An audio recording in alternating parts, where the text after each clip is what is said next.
नमस्कार दोस्तों, अब तक की सबसे बड़ी खबर निकल कर आ रही है कि किसानों के आंदोलन को लेकर बॉलीवुड की अनेक हस्तियां, क्रिकेटर्स समेत खेल जगत के कुछ जाने माने लोगों की ओर से किए गए ट्वीट्स पर महाराष्ट्र की राजनीति गर्मा गई है।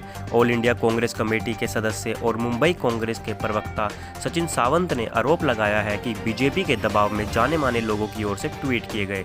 महाराष्ट्र के गृह मंत्री और एनसीपी नेता अनिल देशमुख ने कहा है कि राज्य की इंटेलिजेंस एजेंसी इस मामले पर जांच कर सच्चाई का पता लगाएगी। वहीं बीजेपी नेता ने देशमुख के बयान पर सख्त प्रतिक्रिया व्यक्त की है। बीजेपी नेता राम कदम ने ट्वीट में पूछा है कि क्या देश के हित में इन सेलिब्रिटीज का ट्वीट करना क्या अपराध है। राम कदम के मुताबिक कांग्रेस को इन हस्तियों से माफ़ी मांगते हुए फैसले को वापस लेना चाहिए।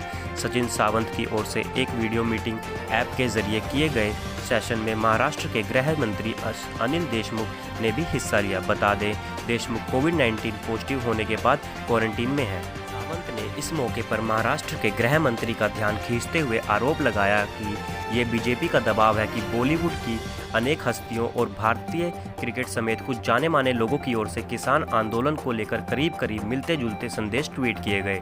सावंत ने कहा कि बीजेपी ने देश में इस वक्त खतरनाक स्थिति बना दी है। किसान आंदोलन को लेकर सावंत ने आरोप लगाया कि बीजेपी पूरी तरह से अलोकतांत्रिक तरीके से काम कर रही है, जिससे हर कोई चिंतित है। सावंत ने इंटरनेशनल पॉप स्टार रिहाना की ओर से किसान आंदोलन को लेकर हाल में किए गए ट्वीट का हवाला दिया। किसान कांग्रेस नेता ने आरोप लगाया कि बीजेपी ने इसके बाद डैमेज कंट्रोल में ट्वीट्स की मुहिम शुरू करवाई, जिसके लिए कई जानी मानी हस्तियों पर दबाव डाला गया।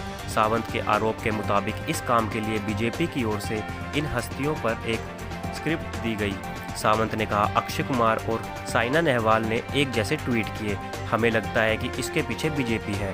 सुनील शेट्टी ने एक बीजेपी नेता को टैग भी किया है, जो बीजेपी की भूमिका को पूरी तरह से बेनकाब करता है। पार्टी की बीसीसीआई में भी भूमिका है, इसलिए शायद कुछ क्रिकेटर्स ने भी एक ही दिशा में ट्वीट किए। कांग्रेस नेता ने यह भी कहा, अगर ये हस्तियां दबाव में हैं तो इन्हें राज्य की ओर से सुरक्षा दी जानी चाहिए।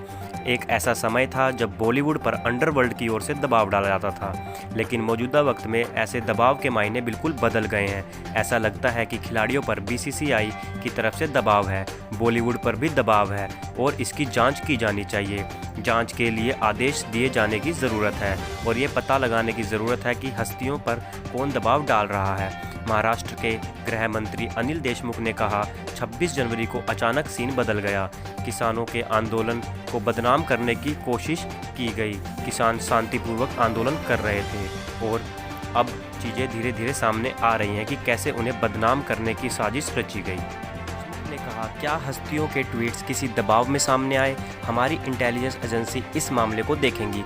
कैसे अक्षय कुमार और साइना नेहवाल के ट्वीट्स एक जैसे थे, इसे देखा जाएगा।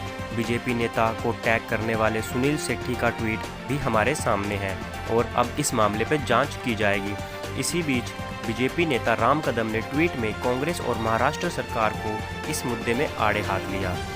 इन ट्वीट्स में राम कदम ने लिखा कि कांग्रेस पार्टी हमारे देश को बदनाम करने वालों की समर्थक और प्रवक्ता बन चुकी है। राम कदम ने सचिन तेंदुलकर, लता मंगेशकर, अक्षय कुमार और सुनील शेट्टी को टैग करते हुए लिखा, लता दीदी, सचिन तेंदुलकर की जांच का फैसला यह सुनिश्चित करता है कि कांग्रेस को देश से ज़्यादा प्यार अपने दल से है। क्या देश हित में इन सेलिब्रिटीज़ का ट्वीट लिखना अपराध है? कांग्रेस लता दीदी और सचिन से माफ़ी मांगते हुए फैसले को वापस ले। तो दोस्तों, आपकी क्या राय है इस पर? क्या आपको लगता है क्या इन जो सेलिब्रिटीज़ हैं इनकी जांच होनी चाहिए? अपनी राय हमें कमेंट बॉक्स में ज़रूर बताएं। धन्यवाद।